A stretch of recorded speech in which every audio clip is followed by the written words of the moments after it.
তো যা বলছিলাম, বুদ্ধিমান মানুষের লক্ষণ কি?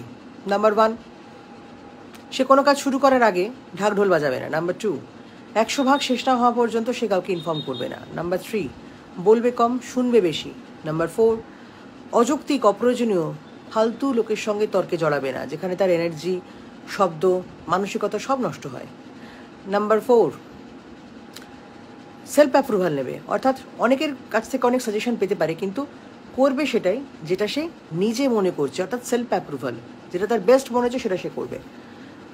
নেক্সট পয়েন্ট, সঙ্গ, সে বন্ধু নির্বাচন করতে ভাববে, অর্থাৎ যদি সে সেরকম মানুষজনের সঙ্গে বন্ধুত্ব করে যারা তার সাফল্যের পথে সহযোগী হবে, অর্থাৎ তাদের এক্সপিরিয়েন্স সে নিজের এক্সপিরিয়েন্সে লাগাতে পারবে, সেরকম সে বন্ধু নির্বাচন করবে। আর বন্ধু নির্বাচনের মাধ্যমে কিন্তু মানুষটি কীরকম সেটা বোঝা যায়। আরেকটা সেটা হচ্ছে স্মার্ট ওয়ার্ক, অর্থাৎ তার মেধা, তার বুদ্ধি, তার সময়, তার শব্দ, তার এভরিথিং, সবটাকে সে সুন্দর করে স্মার্ট ওয়ার্কের মাধ্যমে কাজে লাগাবে।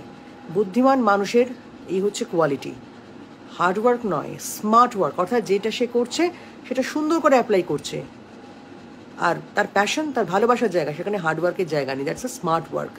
এইগুলো যে করবে সে এমনিই বুদ্ধিমান। এইগুলো বুদ্ধিমান মানুষের লক্ষণ, আর তার সাফল্য তৈরি। ভালো থাকুন।